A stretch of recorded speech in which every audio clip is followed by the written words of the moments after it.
Big Boss season 9 ஒரு ultimate combo அப்படின்னு பாத்தீங்கன்னா வினோத் அண்ட் திவாகரன் நம்ம கண்டிப்பா சொல்லலாம். ஆனா வினோத் அண்ட் திவாகரும் வந்து ஒரு ஃப்ரெண்ட்ஸா இருக்காங்களான்னா அது கிடையாது. அவங்க ரெண்டு பேரும் எலியும் பூனை மாதிரி தான் ஏதோ ஒன்று ரியாக்ட் பண்ணிட்டு இருப்பாங்க.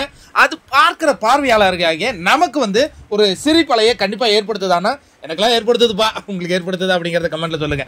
இன்னைக்கான 2வது ப்ரோமோல விஜய் சேதுபதி என்ன சொல்றாருன்னா, ஊருக்குள்ள எனக்கு 1008 பிரச்சனை இருந்தாலும் ஒரு ஆளோட மட்டும் பிரச்சனை முடியவே மாட்டேங்குதுப்பா அப்படின்னா யாரை சொல்லுவீங்க வினோத் அப்படின்னா உடனே தர்பீஸ் தான் சார், வேற யாரை நான் சொல்ல முடியும்?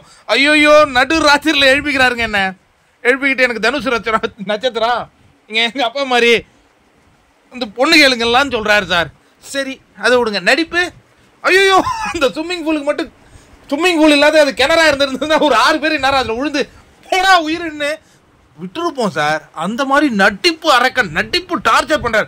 ஒவ்வொரு நேரம் கிடைக்கும் போதும் அது இது பிக் பாஸ் வீடா இல்ல ரீல்ஸ் இல்லமா அப்படிங்கறது தெரியாம நடிப்புன்னு சொல்லிட்டா போதும் போய் அந்த கர்ணன் வேஷம் போட்டுக்கிட்டு எங்களை சாவடிக்கிறார் சார் அப்படிங்கிற மாதிரி விஷயத்த சொல்றாரு. சரி எதுக்கு எடுத்தாலும் வினோத்துங்கிறாரு, என்ன அது என்ன கதை? ஆமா சார், ஆக்சுவலா அவருக்கு பிரவீனுக்கும் அவருக்கு தான் சார் பிரச்சனை. ஆனா ஆகுனா வினோத் அது பாசத்தினால சொல்றாரா இல்ல என் மேல இருக்கிற வெறுப்புல சொல்றாரா என்னையோட நானும் கேட்டு பார்த்துட்டேன், ஒன்னும் புரியல. இதுக்கு ஒரு முத்தாய்ப்பா உங்களுக்கு ஒண்ணு சொல்றேன். நாமினேஷன் ரூம்ல போய் கூட பிரவீனை பண்றதுக்கு வினோத்னு சொல்லிட்டு வந்திருக்காரு சார். இது என்ன சார் இது அநியாயம் அப்படிங்கிற மாதிரி சொல்றாரு.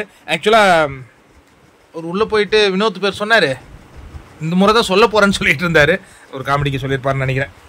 எனிவே ஆனா அந்த ஜெயிலுக்கு போறதுக்கு வினோத் பேர் சொன்னாரு. எனவே இது எப்படிதான் இருந்தாலும் இந்த ஒரு 2 காம்போ வந்து ஒரு அன்லிமிட்டடான ஒரு காம்போவா இருக்கு. வெளியில நல்ல ஒரு வரவேற்பு இருக்குங்கிறது தெரியாதே உள்ள அவங்க வாழ்ந்துகிட்டு இருக்காங்க. அடுத்தது வைல்ட் கார்டு என்ட்ரி அவங்கலாம் போனதுக்கு அப்புறம் தான் இதுல ஏதாவது மாற்றங்கள் ஏற்படும் நினைக்கிறோம். எனிவே இந்த ஒரு ப்ரோமோ வந்து கொஞ்சம் நமக்கு ஒரு நல்ல ஒரு என்ஜாய்மெண்டான ஒரு ப்ரோமோவா தான் இருந்தது. அடுத்த ப்ரோமோங்க தலைவனுக்கான ப்ரோமோ. யாரு? துஷாருக்கு.